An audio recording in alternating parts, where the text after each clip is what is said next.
books for the Vauxhall Grandland X SUV open up in the autumn of 2017, with deliveries taking place before the new year.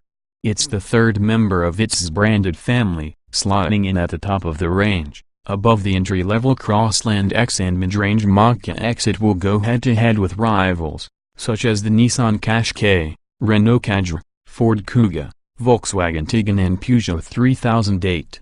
Not only is the Grandland X targeting the same market segment as the Peugeot it's based on, but it shares the underpinnings and large amounts of mechanical componentry with the forthcoming Citroën C5 Aircross and DS7 Crossback. Vauxhall expects that this will become its second best-selling car behind the Corsa, which is ambitious considering it doesn't directly replace any model in its range. However, as well as taking sales from the big market sector sellers Nissan, Renault and Ford, Vauxhall expects existing Zafira Tourer buyers to move across to the new SUV. What is a Vauxhall Grandland X? It's a mid-sized SUV, with seating for 5, and comes equipped with a raft of driver technology, as Vauxhall races to catch up with its opposition in the hotly contested family car market. Autonomous emergency braking, driver drowsiness alert and park assist will be available across the range, which will be aggressively priced and generously equipped. It promises to be a practical and usable car, too, with an elevated seating position, and acres of glass for a light and airy interior. Vauxhall says it has class-leading interior space, which certainly seemed the case when he had an exclusive Raleigh preview of the car. The luggage space looks impressive, with a capacity that ranges from 514 liters and increases to 1,652 liters with the rear seats folded down. Looking good, packed with tech, it's clearly a good-looking car, especially from the rear. It needs to be. There are many talented rivals that it's going up against, and as a class newcomer, it needs to stand out. The Grandland X follows on from the Insignia Grand Sport in adopting a more premium interior and exterior design. It has highly sculpted wheel arches, and acres of cladding on the side to add to its go-anywhere appeal.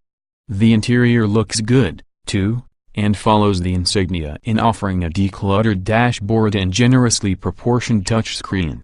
You'll be able to specify the Grandland X with the following equipment: IntelliLink infotainment system, Vauxhall OnStar, which now includes new services such as hotel booking and parking space search, wireless charging for mobile handsets, adaptive forward lighting, LED headlamps, electronic grip control, adaptive cruise control with pedestrian detection, autonomous emergency braking, driver drowsiness alert, advanced park assist. Prices and engines: there is one petrol and one diesel engine available across the range. A turbocharged 1.2-liter petrol producing 130 horsepower or a 1.6-liter diesel producing 120 horsepower producing 104 gkm of CO2.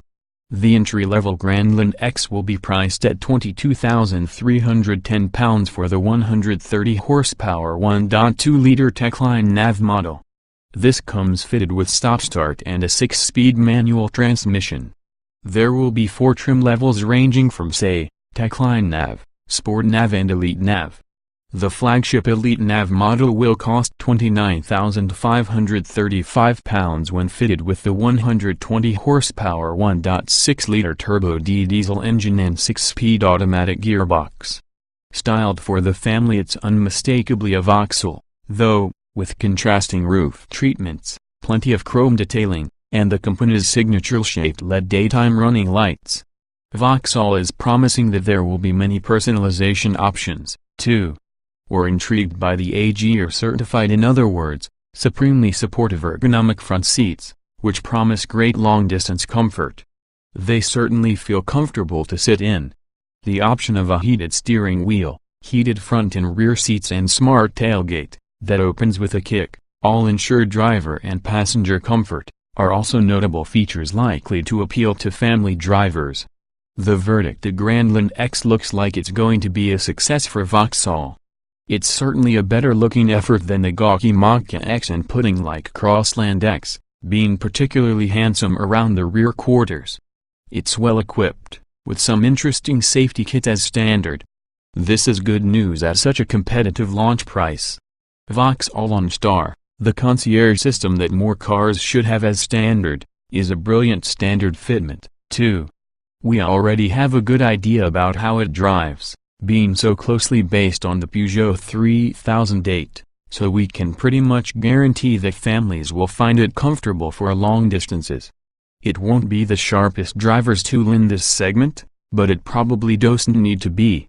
We'll be among the first to drive this new model, so check back soon for the full Vauxhall Grandland X review. Just two engines available from launch. Petrol and diesel options are both good ones. Diesels offer the lowest emissions and best economy. The engines offered in the Granland X are lifted straight from the Peugeot 3008.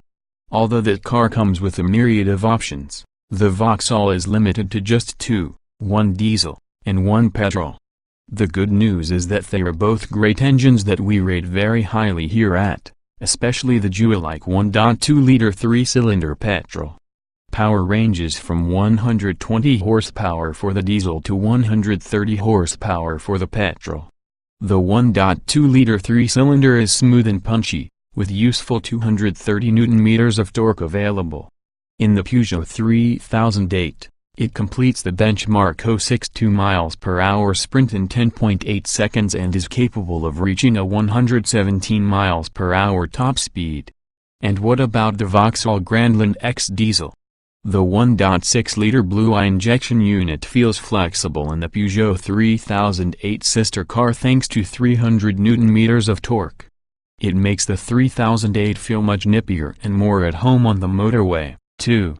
In the Peugeot, 0.62 mph time is 11.2 seconds, while maximum speed 117 mph. This engine is available with a choice of 6-speed manual or 6-speed automatic gearboxes. Stick with the manual though, it's much slicker and nicer to drive than the indecisive auto. Interesting, customizable cabin touchscreen infotainment system. Decent driving position. In the past, Suzuki has failed to deliver when it comes to cabin finishing. It's often the biggest criticism of new models, with the possible exception of the Vitara. But the Ignis does buck the trend on first inspection, with light and dark shades of hard plastic used to make the dashboard feel a lot more interesting than it could otherwise have been, albeit at the expense of making it appear busy. There's a curious plastic surround for the cup holders in the center console that feels awfully flimsy, though. You can bend it easily with one hand and it bows when you rest your leg against it. This, along with the air vent surrounds, can be customized to suit your personal color scheme requirements. We found the touchscreen infotainment system effective at what's likely to be a very low price point, but don't expect it to perform as quickly as more expensive setups. You can use the touchscreen wearing gloves, however, which might indicate the type of buyer Suzuki expects to attract. Unfortunately, the Ignis, like most cars at this sort of price, doesn't have a reach-adjustable steering wheel, so you can only change the height.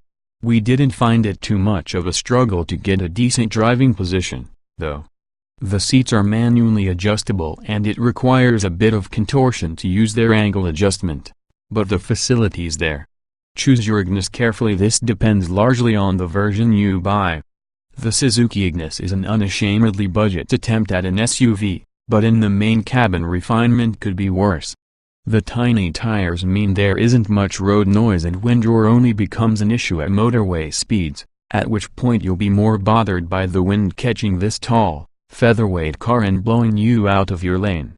Ride quality is poor on models equipped with the SHVS system, unfortunately, including the only one with the Allgrip Auto Part-Time 4x4 system.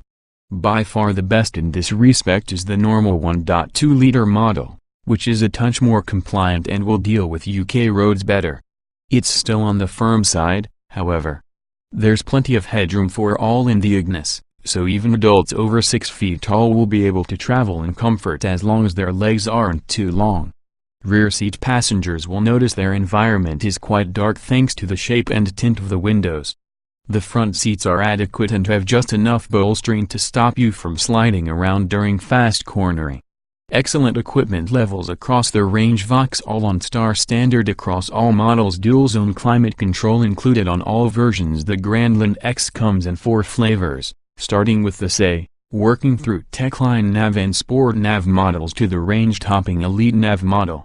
Vauxhall is majoring on value for money in its aggressively priced range, and all models are comprehensively equipped.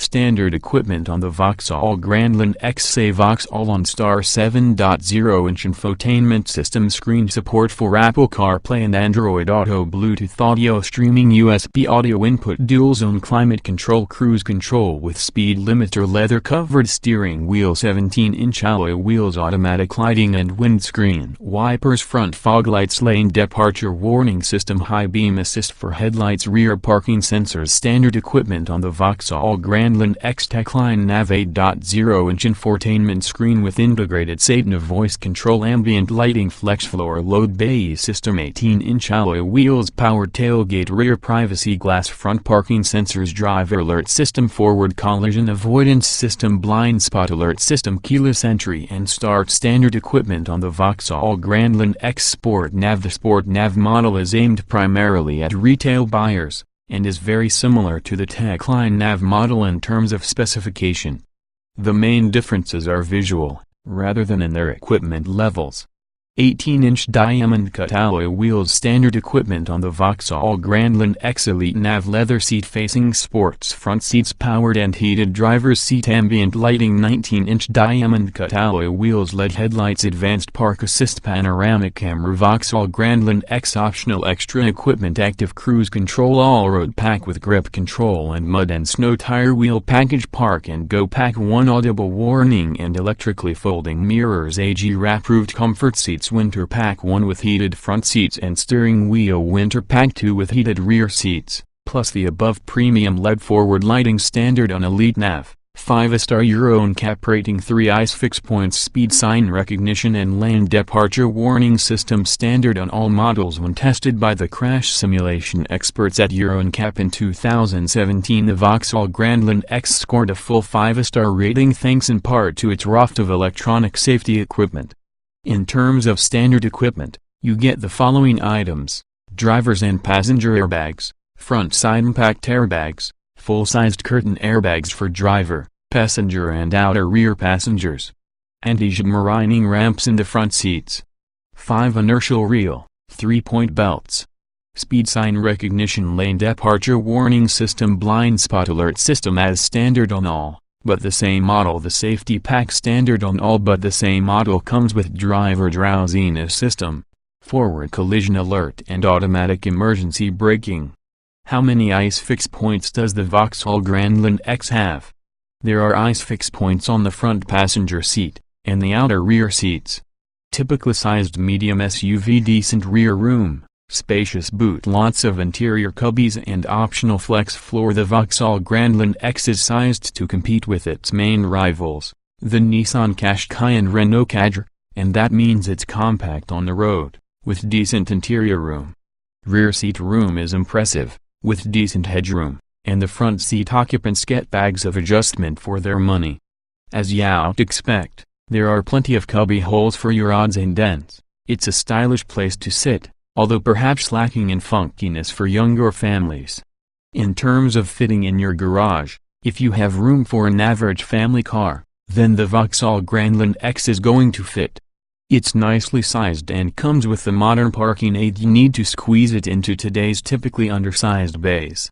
All-round visibility is where you'd expect it to be, with bulky pillars, narrow rear windows and shallow tailgate glass. Good job, it's packed with parking aids, such as audible beepers and optional panoramic cameras.